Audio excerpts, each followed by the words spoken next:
സല്ലല്ലാഹു അലൈഹി വസല്ലം തങ്ങളുടെ മഹബ്ബത്തങ്ങ് ഖൽബിലൊന്ന് കയറി കിട്ടുക, അവിടുത്തെ ജീവിതത്തിൽ പകർത്താൻ ഒരു നിയോഗം ലഭിക്കുക, രാവും പകലും അവിടുത്തെ പാദസ്പർശത്തെ ആലോചിച്ചുകൊണ്ട് ജീവിക്കുക. എന്തൊരു മധുരമുള്ള ജീവിതമാണ്, എന്തൊരാനന്ദമുള്ള ജീവിതമാണ്. ദുനിയാവിൽ പകല് നമുക്ക് ഉറങ്ങുന്നിരിക്കുന്ന സമയം മുഴുവനും ദീനിന്റെ ഖിദ്മത്തിൽ, അത് ഹബീബിന് വലിയ ഇഷ്ടമാണ്. അല്പസമയം വിശ്രമിക്കുമ്പോൾ അത് ഹബീബിന്റെ മനോഹരമായ കാഴ്ചയിൽ അതെന്തൊരാനന്ദമുള്ള വിശ്രമമാണ്, എന്ത് രസമുള്ള വിശ്രമമാണ്. ലോകത്തൊരു കാഴ്ചയും മുത്തുനബി തങ്ങളോളം സൗന്ദര്യമുള്ളതില്ല. അവിടുത്തെ കമാലായ മുഖം കണ്ടവർക്കുണ്ടോ ലോകത്ത് സിനിമ കാണാൻ മോഹം? അവിടുത്തെ കമാലായ ശരീരം അറിഞ്ഞവർക്കുണ്ടോ ഈ ലോകത്ത് എന്തെങ്കിലും താൽക്കാലിക കാഴ്ചയോടൊരു മോഹം? ഇല്ല, ഇല്ല.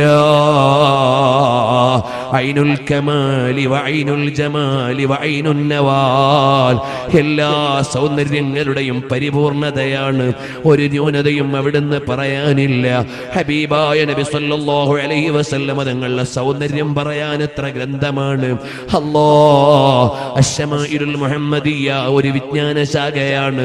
അതിൽ മുത്തുനബി തങ്ങളുടെ കണ്ണിന്റെ സൗന്ദര്യമാണ്, ഇമയുടെ സൗന്ദര്യമാണ്, വാൽക്കണ്ണുകളുടെ സൗന്ദര്യമാണ്, കൃഷ്ണമണിയുടെ സൗന്ദര്യമാണ്, കണ്ണിലെ വെളുപ്പിന്റെ സൗന്ദര്യമാണ്, ഇമയുടെ സൗന്ദര്യമാണ്, അതാ പുരികത്തിന്റെ സൗന്ദര്യമാണ്, മുഖകമലത്തിന്റെ സൗന്ദര്യമാണ്, കവിൾത്തടങ്ങളുടെ സൗന്ദര്യമാണ്, താടിരോമങ്ങളുടെ സൗന്ദര്യമാണ്, പൽക്കോവകളുടെ സൗന്ദര്യമാണ്, പല്ലുകൾക്കിടയിൽ തൂർന്ന വിടവുകളിൽ നിന്ന് വരുന്ന വെളിച്ചത്തിന്റെ സൗന്ദര്യമാണ്. ഇതൊന്നും ഞാൻ എൻ്റെ വക പറയുന്നതല്ല. ഇമാം തുർമുദി അവിടുത്തെ സ്വഹീഹ്, അവിടുത്തെ ശമാഇലുൽ രേഖപ്പെടുത്തിയ ഹദീസുകളിലുള്ളതാണ്. അവിടുത്തെ ദൃഢമായ കൈകാലുകളെ കുറിച്ചുള്ളതാണ്, അവിടുത്തെ പേശികളുടെ സൗന്ദര്യമാണ്, അവിടുത്തെ കാൽവെപ്പുകളുടെ ചടുലതയാണ്, അവിടുത്തെ വിരലുകളുടെ സൗന്ദര്യമാണ്, അവിടുത്തെ നഖത്തിന്റെ സൗന്ദര്യമാണ്, അവിടുത്തെ ശിരസിലെ രോമങ്ങളുടെ സൗന്ദര്യമാണ്, അവിടുത്തെ നോട്ടത്തിന്റെ സൗന്ദര്യമാണ്, അവിടുത്തെ ആംഗ്യത്തിന്റെ സൗന്ദര്യമാണ്, അവിടുത്തെ ഇരുപ്പിന്റെ സൗന്ദര്യമാണ്, അവിടുത്തെ കിടപ്പിന്റെ സൗന്ദര്യമാണ്, അവിടുത്തെ ഭാവങ്ങളാണ്, അവിടുത്തെ മൗനത്തിന്റെ വാചാലതയാണ്, അവിടുത്തെ ശബ്ദത്തിന്റെ മാധുര്യമാണ്, അവിടുത്തെ ഇടപെടലിന്റെ സന്തോഷമാണ്. ഹബീബായ നബി സല്ലല്ലാഹു അലൈഹി വസല്ലം തങ്ങളുടെ നടപ്പും ഇരിപ്പും കിടപ്പും ചലനവും നിശ്ചലനവും വിരിപ്പും ചീർപ്പും കണ്ണാടിയും എല്ലാം എഴുതിയില്ലേ ഇമാം സുയൂത്തി റഹിമഹുല്ലാഹ് ശമാഇലിൽ എഴുതിയില്ലേ? ഇമാം ഖാദി ഇയാദ് തങ്ങളെ ശിഫയിൽ എഴുതിയില്ലേ? ഇമാം യൂസുഫ് സാലിഹ് ശാബി സുബുലുൽ ഹുദയിൽ എഴുതിയില്ലേ? ഇമാം ബുർഹാനുദ്ദീൻ അൽ ഹലബി റഹിമഹുല്ലാഹ് എഴുതിയില്ലേ? ഇമാം ഇബ്നു ഹിശാം തങ്ങൾ രേഖപ്പെടുത്തിയില്ലേ? അവരുടെ ഓർമ്മയിൽ ഇതല്ലേ? ഇമാം ഇബ്നു ഇസ്ഹാഖ് തങ്ങളുടെ ചിന്തയിൽ അതല്ലേ? ഇമാം ബുഖാരി തങ്ങളുടെ ജീവിതം അതിനു വേണ്ടിയല്ലേ? മുസ്ലിമുൻ നൈസാബൂരിയുടെ ജീവിതം അതിനു വേണ്ടിയല്ലേ?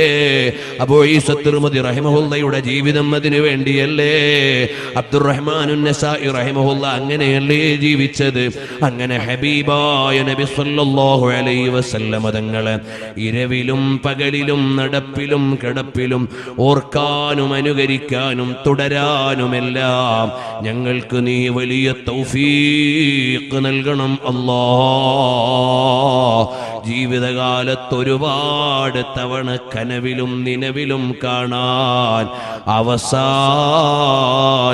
അവിടുത്തെ ചിരിക്കുന്ന മുഖം കണ്ടൊന്നു മരിക്കാൻ, ഒരുപാട് തവണ മദീനയിൽ ചെല്ലുമ്പോ അവിടുത്തോട് സലാം പറയാൻ, അവസാനമെങ്കിലും സലാം പറയുമ്പോൾ മടക്കുന്നതൊന്ന് കേൾക്കാൻ ഔദാര്യവാനായ റബ്ബേ ഞങ്ങൾക്ക് തൗഫീഖ് നൽകണം അല്ലാഹ്. ഒരുപാട് സ്വലാത്ത് ചൊല്ലാനുള്ള മനസ്സ് നൽകണേ അല്ലാഹ്.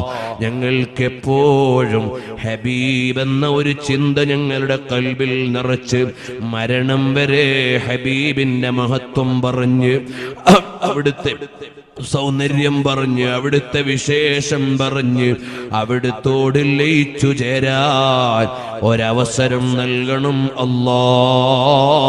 അല്ലാഹ്. എൻ്റെ മുഅ്മിനീങ്ങളെ, നന്നായി സ്വലാത്ത് ചൊല്ലണം, മുത്തുനബി തങ്ങളുടെ സുന്നത്തുകൾ പഠിച്ച് ജീവിതത്തിൽ പകർത്തണം, തഖ്വയോടെ ജീവിക്കണം. എൻ്റെ ഉമ്മ പെങ്ങന്മാരെ, നന്നായി സ്വലാത്ത് ചൊല്ലണം, ഹബീബായ തങ്ങളെ ഇഷ്ടം വെക്കണം, അവിടുത്തെ മേലുള്ള മൗലിദുകൾ നിങ്ങൾ ചൊല്ലണം, ഹബീബായ തങ്ങൾ പറഞ്ഞ മാതിരി ജീവിക്കാൻ ശ്രമിക്കണം. അനാവശ്യങ്ങൾ കണ്ട് കണ്ണുകേട് വരുത്തരുത്, അനാവശ്യങ്ങൾ ചിന്തിച്ച് കൽബ് കേട് വരുത്തരുത്, അനാവശ്യ കൂട്ടുകെട്ടിലൂടെ ഇല്ലായ്മയിലേക്ക് പോകരുത്. തഖ്വയോടെ ജീവിക്കണമെന്ന് എന്നോടും നിങ്ങളോടും വസിയ്യത്ത് ചെയ്ത് നസീഹത്ത് ചെയ്ത് ഹബീബിലേക്ക് അടുക്കണേ എന്നോർമ്മപ്പെടുത്തി, അല്ലാഹുവേ, ഞങ്ങൾ ഈ ഒരുമിച്ച് കൂടിയ ഞങ്ങളുടെ മജ്ലിസ് നീ ഔദാര്യം കൊണ്ട് ഞങ്ങളിൽ നിന്ന് ഖബൂൽ ചെയ്യണം അല്ലാഹ്.